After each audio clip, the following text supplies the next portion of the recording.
need to go to the gym. Now what we're going to do is we're going to add in some given circumstances. This is an acting term. What are given circumstances? Does anyone know? You're not meant to know, yeah? Because this is what you're going to learn if you study here. Given circumstances are the who, what, when, where, why of a scene. It's the context of the scene, yeah? So the given circumstances is that if I sit down at 9 a.m. tomorrow, unfortunately the whole world is going to end, yeah? So I want you to think about that degree you wanted to study, that position you wanted to get, that person you wanted to ask out or marry, 5 of your friends, 5 of your family, some of them are in this room, yeah? Don't let me sit down or the world will end tomorrow, 9 a.m., all right? 3, 2, 1, go. Good.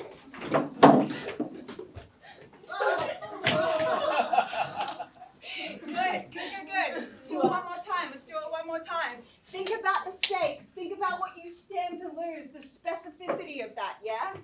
3. And can I just say, in terms of safety first though. Yeah. 3, 2, 1, go! Go, right.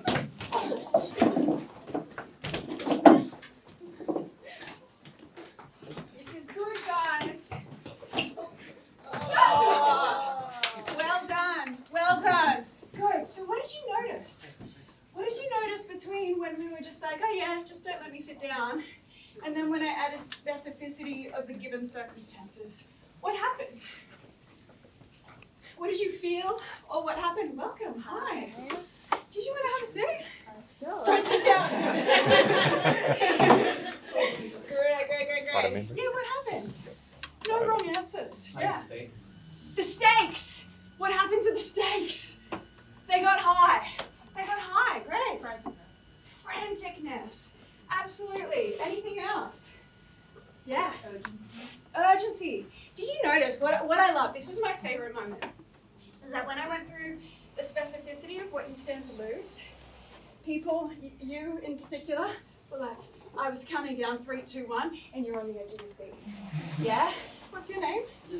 Luke didn't plan to do that. It's probably not even a mind thing of I'm going to do this kind of thing. He just felt his body doing it. Yeah? A lot of acting is not about convincing your mind. You know? It's not about convincing your mind you're the character. It's about convincing your body. And specificity, Stanislavski, who's one of the most respected acting theorists within the Western canon, he would say that generality is the enemy of art. So when we get specific, when it was like, oh yeah, the world's going to end tomorrow, it's kind of like, but then did you notice something happened in your bodies when I said 5 of your friends, 5 of your family? Suddenly we're like, ooh, shivers, and we go, yeah? It's about acting is reacting, yeah? It's about listening to the given circumstances of the character and then thinking, if that were me, how would I be? And I think what is so special about acting, particularly in this, in our country and time, is that acting is so interested in your version of a character. Yeah, it's not about getting it right.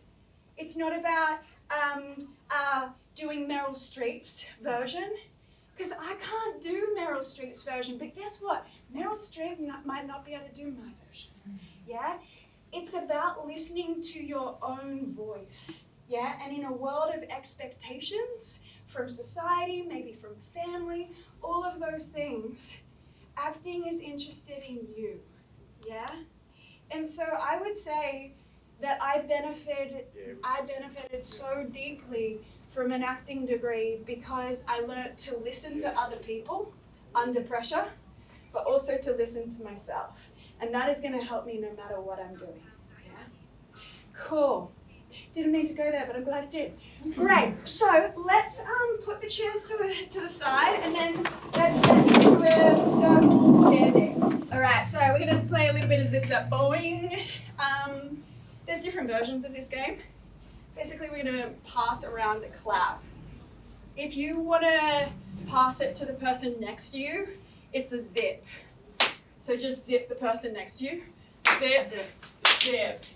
If you want to pass it to anyone who is not next to you, immediately next to you, it's a zap. So just zap someone random. Killing it. And then if you want to rebound it, it's a boing, yeah? So if you want to if I only know Luke's name now, Luke, if you were to, can you zap me? Zap. Boing, and then it's back to Luke. Very important, guys. You cannot boing a boing. All right? It just can't be done. Good. So what we're going to do, friends, is we're going to pass the clap around twice in a zip, and then it will go wherever it will. All right. Can we receive zip, zaps, or boings with eye contact and then give with eye contact? Just so we're that stereotypical actor, you know. All right. Zip. Zip. Zip. Zip. Zip. Zip. Zip. Zip. Zip. Zip. Zip. Zip. Zip. Zip. Zip. Zip. Zip. Zip. Zip. Zap. Ooh, great. Love it. Why not? Zap. Zap. Zip. Zip. Zap. Zip. Zip. Zip. Zip. Zip. Zap. Zip. Zip. Boing. Yes! I love it! What we're going to do now is, when I say this word, just know that if it were me when I hated this thing, I would have liked this game, yeah? We're going to do an improv exercise, yeah? Again, yeah, we have some reactions. When I didn't like improv, I wouldn't have minded this game, so just want to, great. I'm going to give you, and we're not going to have time for everyone to get up, unfortunately, since we've only got 45 minutes. But the exercise is that I'm going to give you a location and a particular relationship, and then you act out the scene, but the only thing you can say is counting. Yeah? So if I was to say to you, what's your name? Hope. Hi, Hope. I'm Grace. We just need a joy, and we're like, Patrick. All right. If I was to say to Hope, hey, Hope, how are you? I'd be like, 1, 2, 3, 4, 5, 6, 7, 8.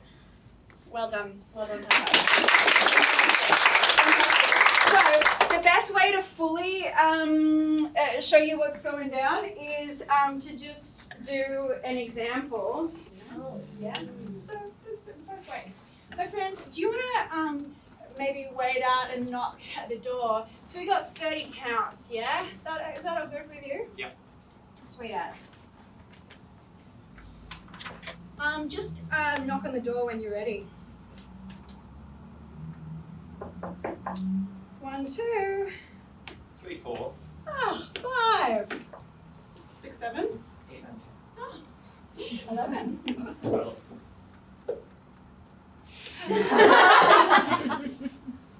13.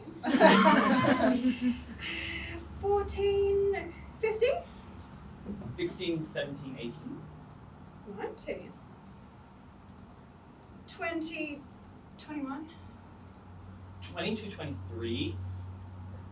24. 25. 26. 20, 27. 28. 29, 30.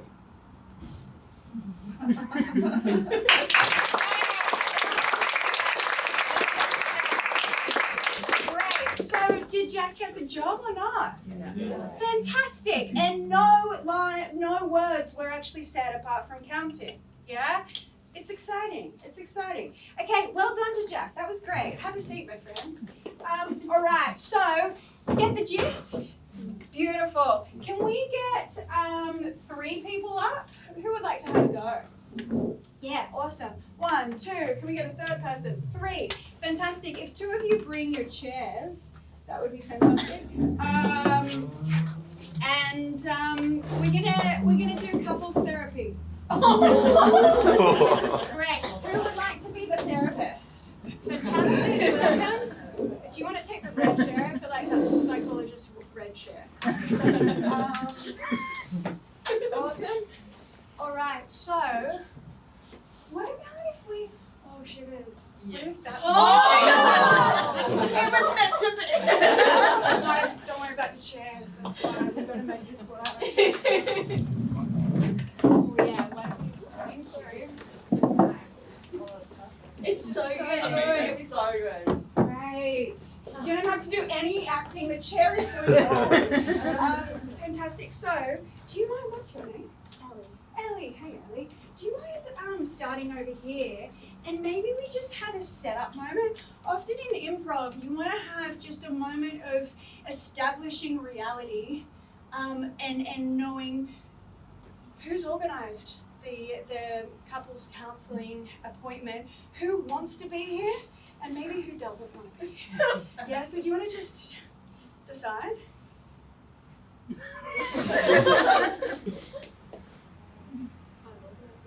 You've organised it, great. Okay. Okay. So I'm going to give you till 30, but to be honest, I might just say go for till 40 or something like that if I feel like you need it. When it gets to 20 though, start to try find an ending. Yeah? Let's say one person walks out by the end of the scene. One person needs to walk out by the end of the scene. All right, awesome. So maybe come in a couple of counts, not too many. Beautiful. All right, let's go for it. And scene. 1, 2, 3. 4, 5, 6. 7, 8, 9. 10.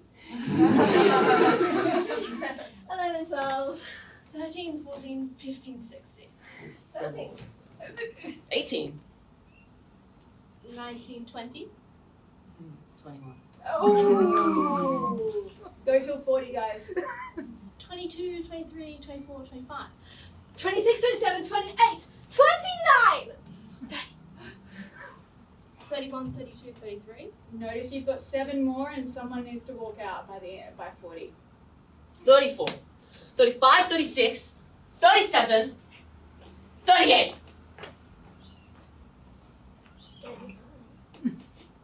40.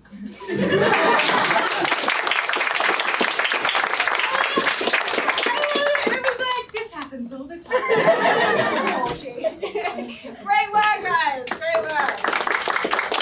Beautiful, beautiful. Can I get 2 people up? Yes. 1, 2. Fantastic. We're going to do an investigator and a suspect. Yeah? If the suspect is found guilty, how many years in prison? 22. Life. Life! Shivers. Okay, there's some stakes. Who would like to be the suspect? Well, we won't use this. This is too cushy for a...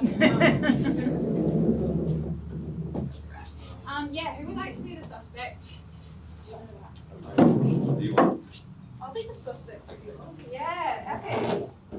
Okay, cool. Reckon, do you want something to place down? Like, I might even put this chair here as if we're acting as though this is the desk in front of you. And do you want to just place this down as if this might be some evidence? Great. I love the leather jacket. That's going to totally intimidate. And your boss is putting a lot of pressure on you to get an answer out of the suspect. Yeah. Let's go till 30. And just want to put it out there that if there's times when you don't want to answer, don't answer and make it harder. Yeah? So no pressure on that front. Do you want to just zhuzh your chair a little bit? Yeah, so we're often maybe not that cheated, maybe split. So split the difference so you're still looking at each other but we can still see you. Love it, and this is the desk. Alright, got till 30 friends. And scene. 1, 2, 3. 4. 5, 6, 7. 8, 9, 10. 11, 12, 13! Okay. Feel free to get up as well to try different tactics if you need to.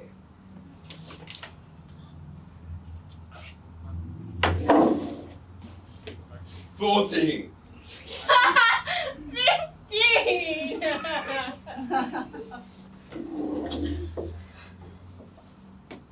16. 17! 18. 19! Right, now you get up to intimidate him. 20! 21. 22! 23. 24! 25. 5 more. 26! 27. 28!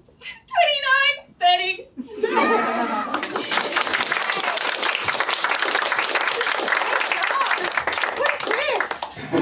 Twist indeed. Fantastic. Let's do 2 more people. We'll do 1 more of these. 2 more people. Right, 1, 2. Fantastic. Beautiful. I'll just put. Yeah. Can we get your chair, but not your chair? That'll be sweet ass. All right. So. Oh, good. This is the living room of. Okay. Do either of you have a cat? Yeah. You've got a cat.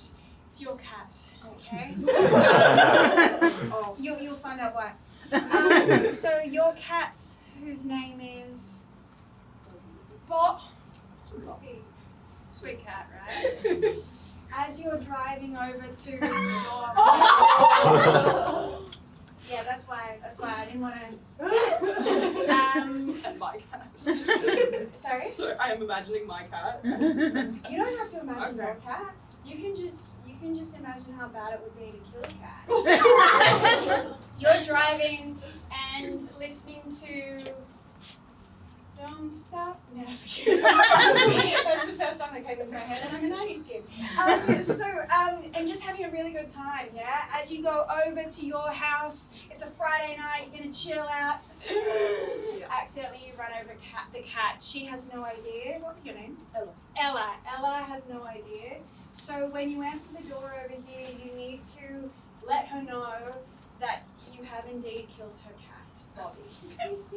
Alright, beautiful. So So do I stop as I'm driving? Or no, start entering, telling too, them, yeah. too much miming, I reckon. That'd just I would find that hard.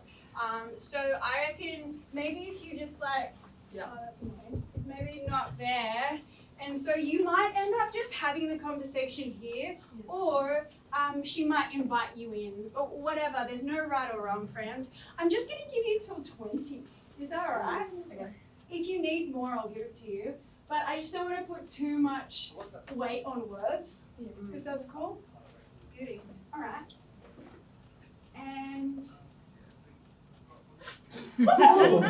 scene. 1, 2. 3.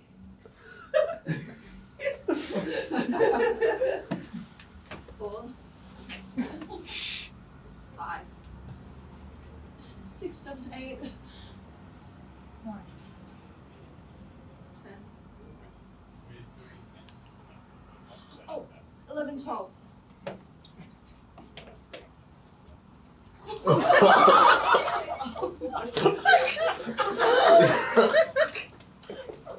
That's it. 16. 17. 18. 19. 20!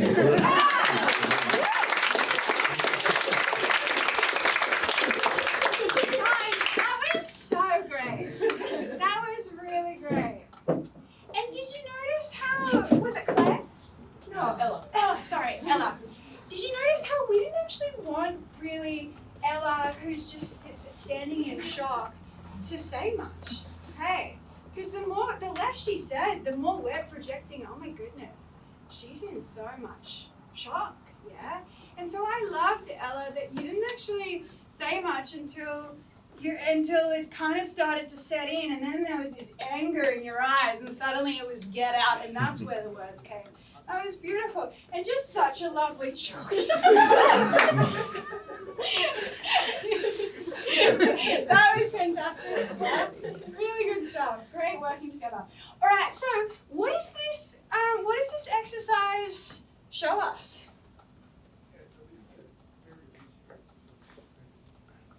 Yeah. That like we can still like have meaning even if we're not like just saying things. Like a lot can be said for body language and just like tone. Yes. That's so true. That's so true. Beautiful. And I think also, how much storytelling can be created through the silences, through physicality and through tone of voice. Yeah. Miranda Harcourt, who is an incredible acting coach, she's Nicole Kidman's coach, she talks about how in film in particular, the dialogue can just be the salt and pepper in a scene, and the white space around it, the space between the dialogue, that can be the main meal. Yeah? Screen acting is so much about storytelling through the eyes, so much about what is not being said. Yeah? So I love that exercise. Also, I love this exercise because it actually gives you the joy of, there's something really annoying about acting. Let me tell you. It's the fact that you need to know the lines like the back of your hand in order to truly listen. And if you are not listening, then you're not truly acting. Yeah? And so we know the lines because we know how to count. Yes. And so it means that you get just that taste of what it's like to not have to think, what is my next line, but to actually be listening. Because there is so much room for improv in scripted dialogue. Because you know what the other person is going to say, but you don't know how they're going to say it. And so what your response has to be completely shaped by what they've given you, yeah?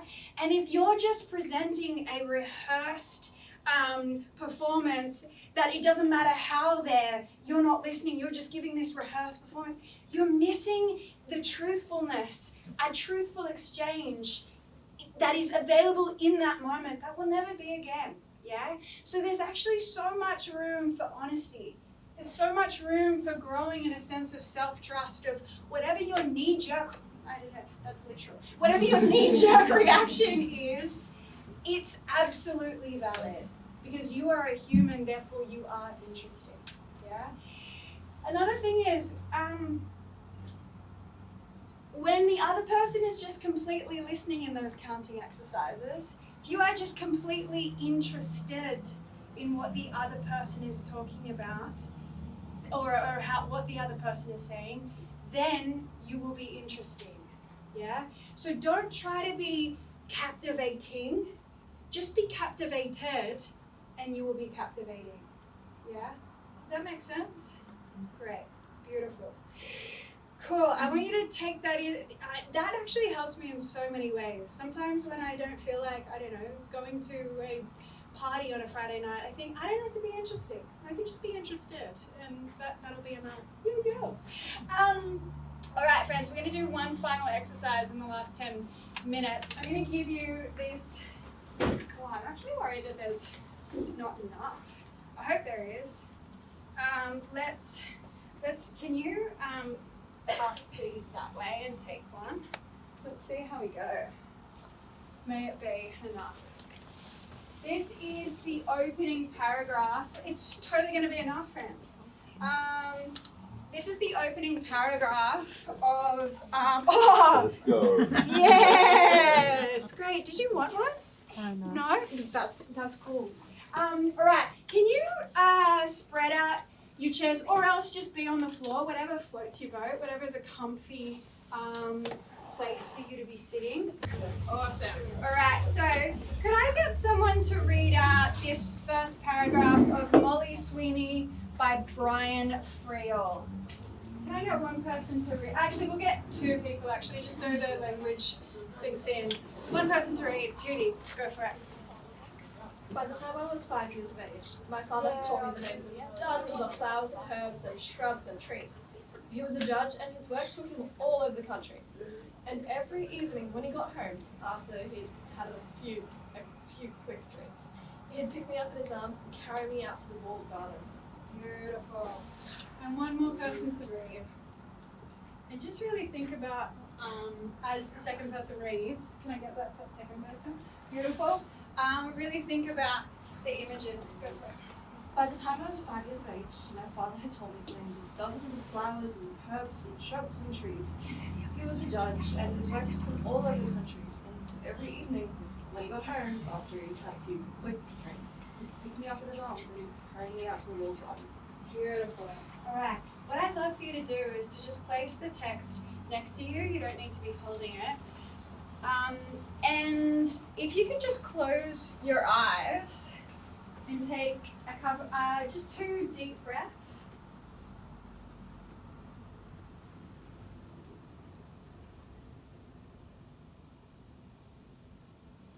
And right where you are, right here in this room, I want you to think about, and feel free not to answer out loud, I want you to think about what you can hear right now. Get specific.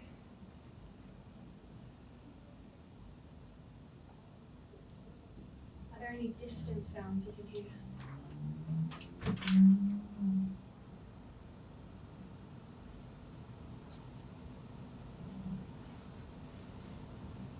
What can you smell right now in this room? And is there anything under that initial smell?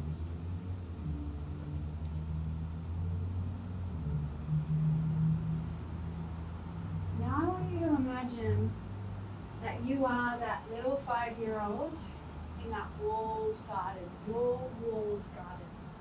I want you to think about what you can hear. What does the breeze through the trees sound like? Are you in the city or in suburbia? And what does that mean? What distant sounds can you hear?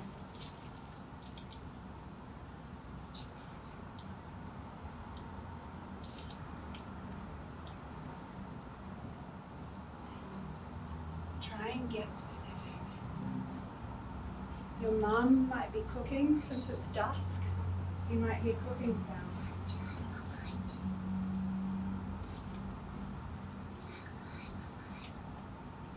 What can you feel? What does the grass or the dirt, whatever it is, feel like under your feet? I want you to move over to the bed of roses, and I want you to feel the texture, that furry texture of the stem between 2 fingers, missing the thorns. What does it feel like?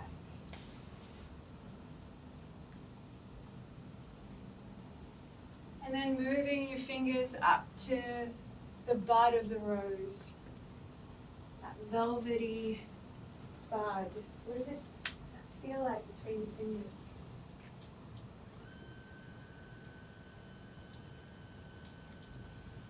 And then I want you to just float your fingers over the rest of the flowers and then walk over to the wall. And I want you to put your hands, in your imagination, I want you to put your hands on the wall. What is the wall made of? How sturdy does it feel?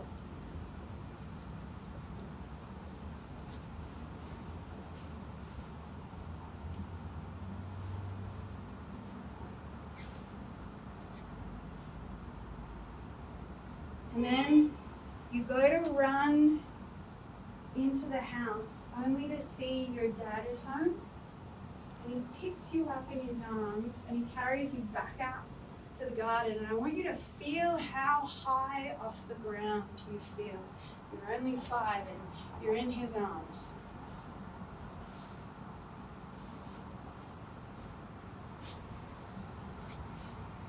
What does he smell like? Is it cologne or deodorant? Is it body odor or washing detergent? What does he smell like?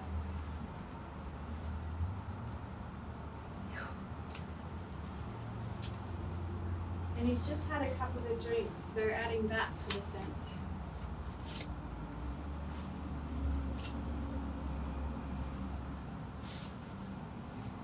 What does his blazer or coat feel like? Is it rough or smooth?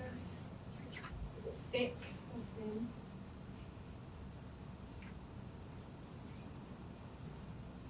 What does his voice sound like? Is it loud or soft, medium pitch, low pitch?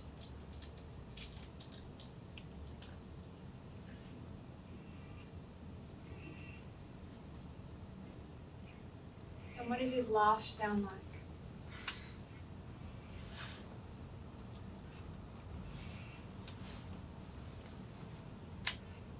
Taking 2 deep breaths.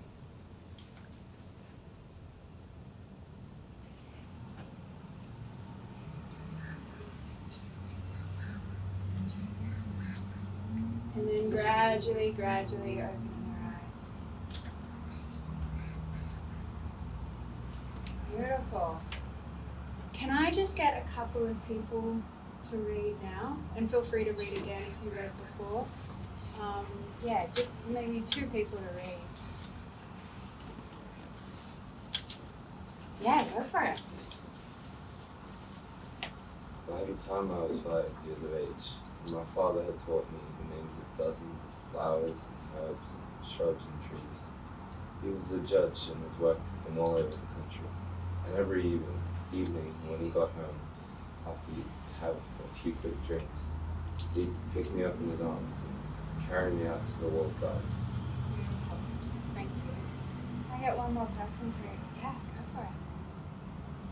By the time I was 5 years of age, my father had taught me the names of dozens of flowers and herbs and shrubs and trees. He was a judge, and his work took him all over the country. And every evening, when he got home, after he had a few quick drinks, he'd pick me up in his arms and carry me out to the walled garden. Beautiful. Thank you. Awesome. So why did I take you through that exercise? What does it do? Yeah. It allows ourselves to be placed into the subconscious of the character. Yeah, beautiful. Beautiful. Anything else?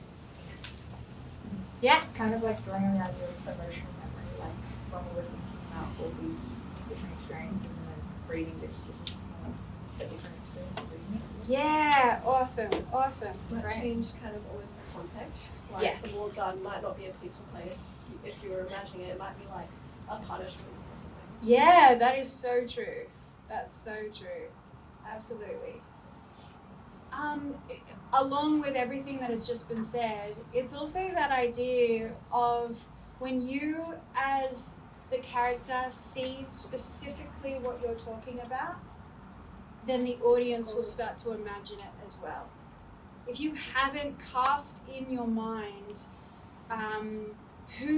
if the scene is talking about a friend, if you haven't decided, if you haven't casted in your mind who that friend is, whether from real life or a TV show or whatever that is, then the audience isn't going to start to imagine it either, yeah?